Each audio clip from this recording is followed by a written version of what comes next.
Thank you. Thank you, Dr. Anand Chaudhary. Thank you. Thank you. Thank you so much for your long introduction. It was not needed.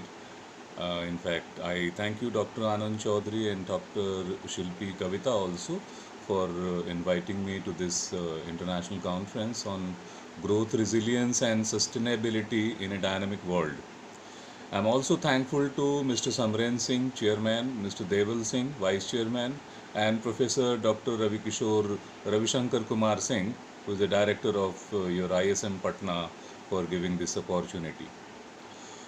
Friends, I would like to tell you that I hail from Bihar, Ara Bhojpur, and being a native from Bihar, I feel proud to know, which Dr. Anand Chaudhary was saying right now, that ISM Patna is the first private initiative towards pursuing excellence in the field of management education and entrepreneurship that offers the best PGDM course in Bihar.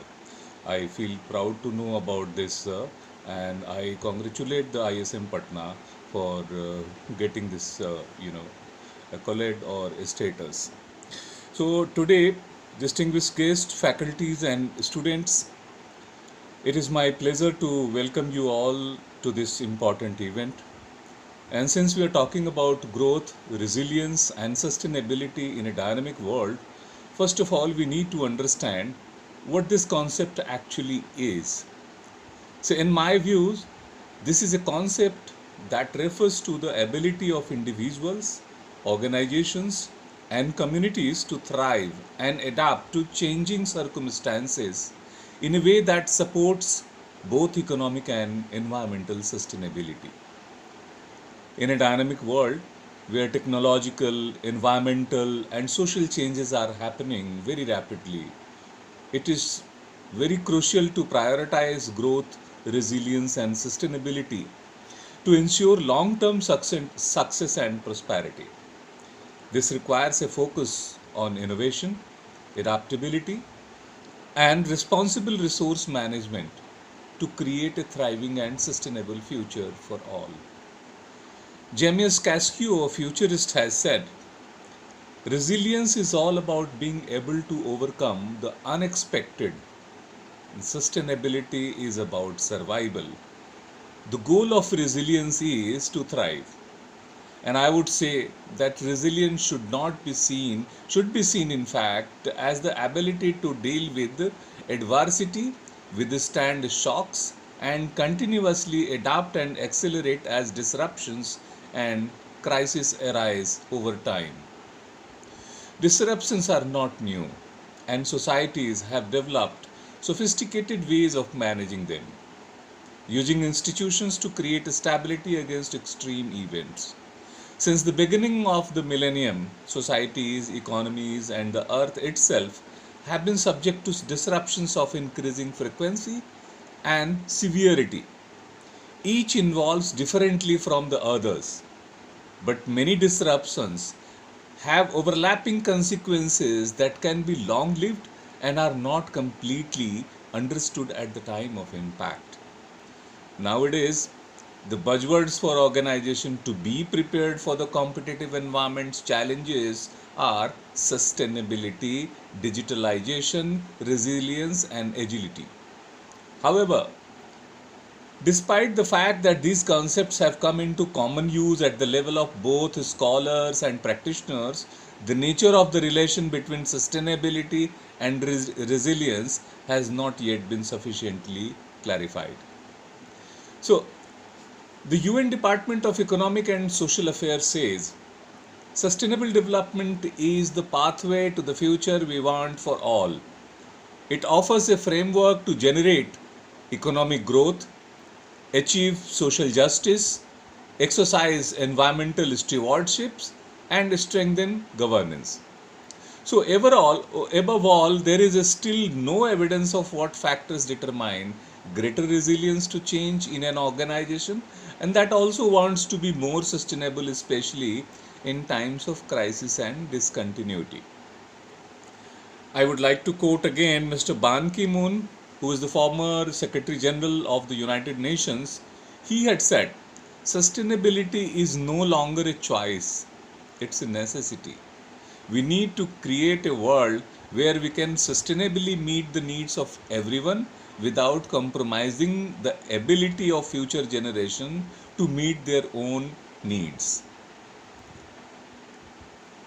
Since I am talking about Mr. Ban Ki-moon, so I am reminded of the United Nations steps taken for the sustainability.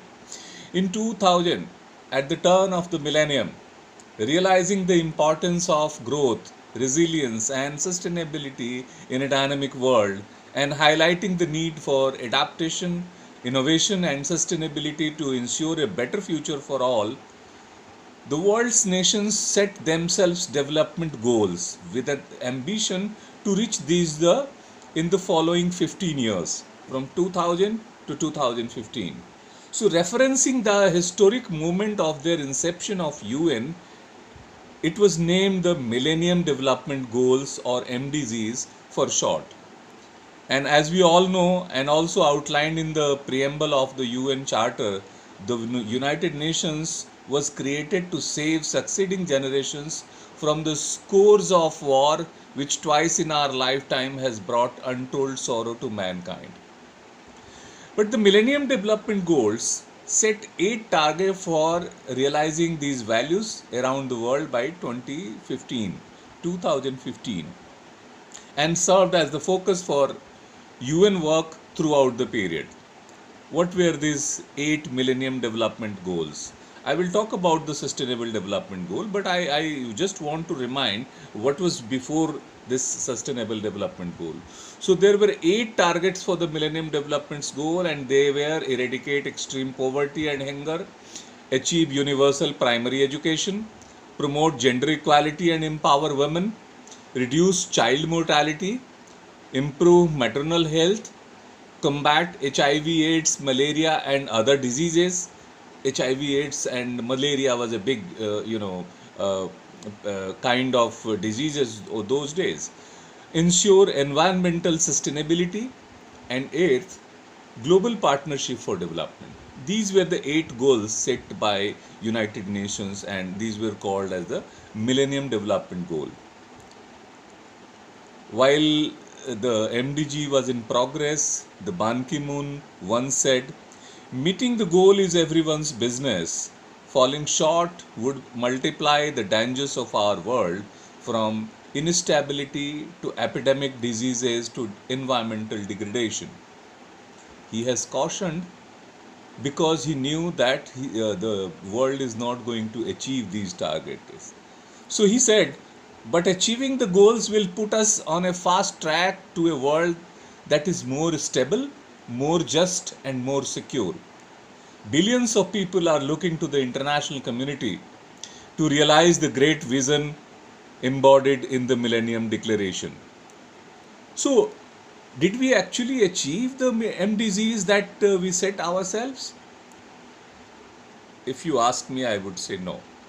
Out of the 8 goals of the MDGs, measured by 18 targets, according to our world in data, the world overall achieved only 3.5 targets. Out of 18 targets, only 3.5 targets were achieved. And that too, after spending around 63 to 72 billion every year. 63 to 72 billion US dollar every year from 2000 to 2015. It has been recorded. I am saying it from the sources available on the Google. Most of the UN's 11 Millennium Development Goals were missed after spending this too much of amount. And Ban Ki-moon himself said in the 2015 UN report that I am keenly aware that inequalities persist and that progress has been uneven. The world's poor remain overwhelmingly concentrated in some parts of the world. In 2011, nearly 60% of the world's 1 billion extremely poor people lived in just 5 countries, and that included India as well. So India's progress was below the mark on the parameters of poverty, child and maternal mortality, and access to improved sanitation. In 2010, one third of the world's 1.2 billion extremely poor, which comes around 32.9%, they lived in India alone. Today, during the COVID, the government is officially saying that it provided free food grains to around 80 crore people, 80 crore beneficiaries, 800 million beneficiaries across the country. Who are these people? Our country never had this much of people below the poverty line, because I don't think that 80 crore had been provided to above the poverty line people. Has it been provided to the middle class people or the upper class people? No. Does it mean that we have created a vast number of people below the poverty line? What was the situation? I think the time will tell about this thing and somebody will study about it. So Ban Ki-moon again said too many women continue to die during pregnancy or from childbirth related complications. Progress tends to bypass women and those who are lowest on the economic ladder or disadvantaged because of their age, disability and ethnicity. Disparities between rural and urban areas remain pronounced. Experience and evidences from the efforts to achieve the MDGs demonstrate that we know what we do, but further progress will require an unswerving political will and political collective long-term effect. This was the quote of the Ban Ki-moon. My dear friends, after this failed report of MDGs in 2015, the UN coined a new word, adopted ambitious 2030 agenda for sustainable development, which includes ending poverty, zero hunger, good health and well-being, quality education, gender equality, clean water and sanitation. The title of this new agenda was given, the Transforming Our World, the 2030 Agenda for Sustainable Development. It was adopted in 2015 by all countries. They embraced 5 fundamental principles. 1. Universality. It applies to all countries. 2. Leaving no one behind. It considers all people irrespective of status and location. Then 3. Interconnectedness and indivisibility. It needs to be implemented as a whole. 4. Inclusiveness. Every contribution is valid that was considered. And 5th, the multi-stakeholder partnerships to support implementation. So the 2030 UN agenda contains an implementation framework of 17 sustainable development goals, 169 targets. We remember that MDG had only 18 targets. So SDG had 169 targets and 244 indicators. Out of these 244 indicators, 93 of which are environment related. We understand that.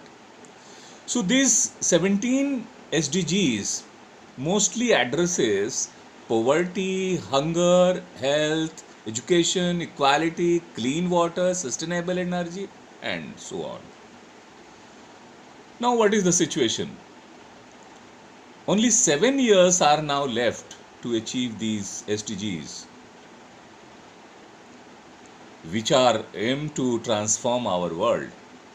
The question is, how much we have achieved in SDGs, which were once a call to action to end poverty and inequality, protect the planet, and ensure that all people enjoy health, justice, and prosperity.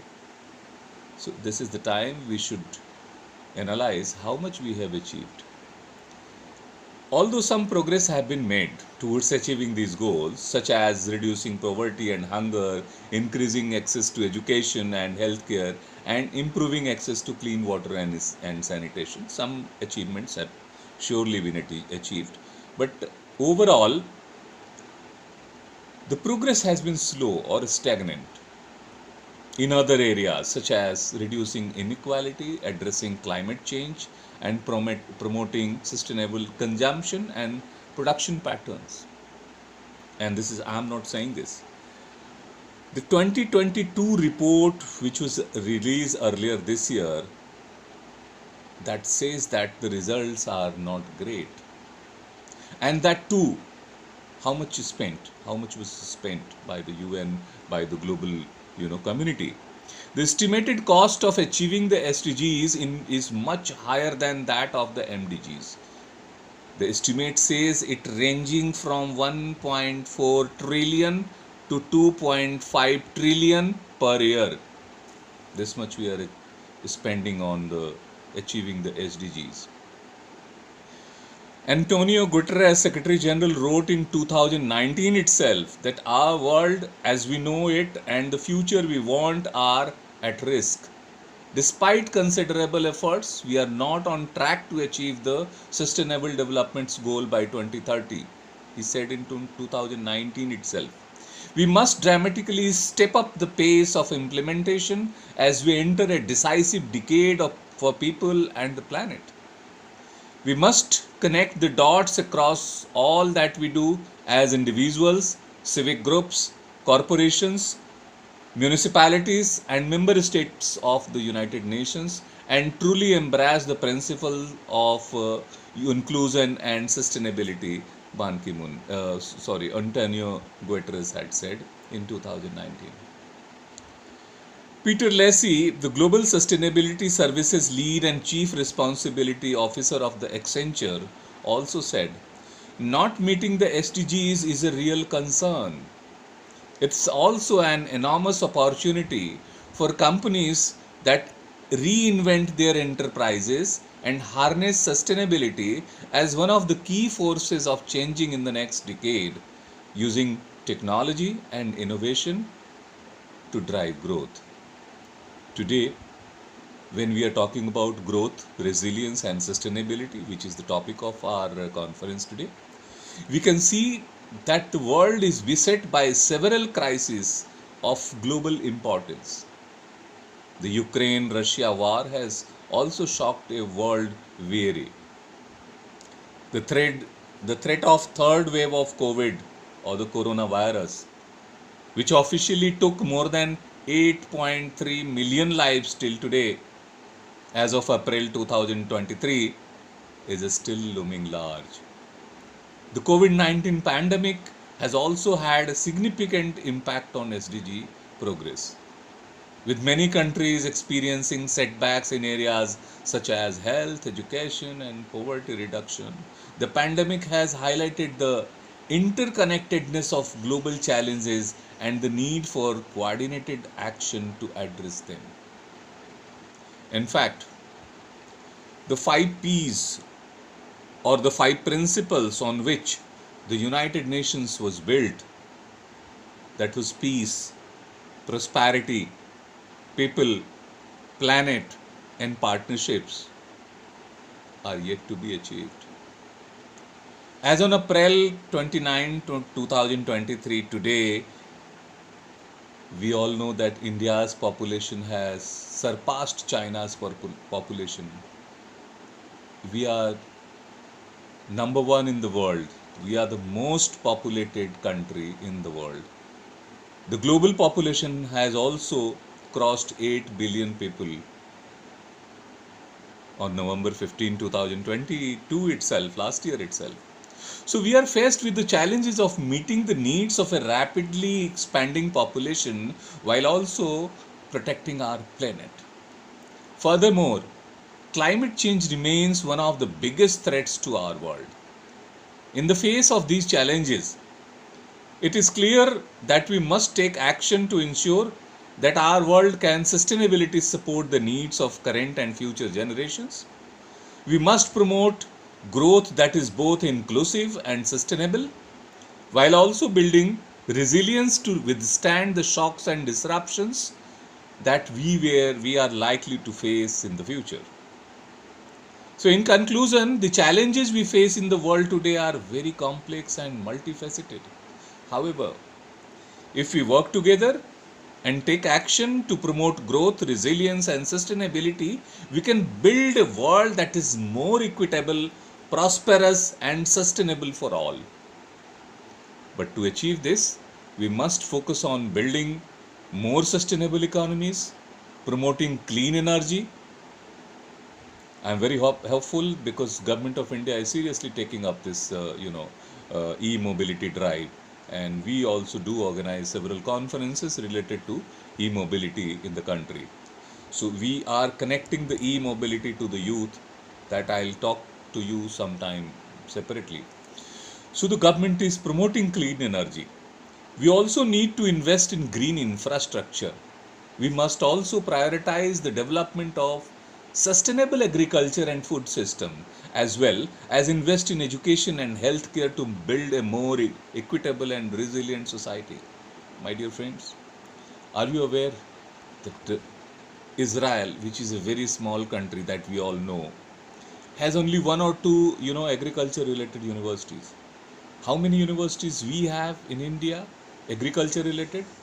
Officially 160, and then many more, more than 50 other organizations are there.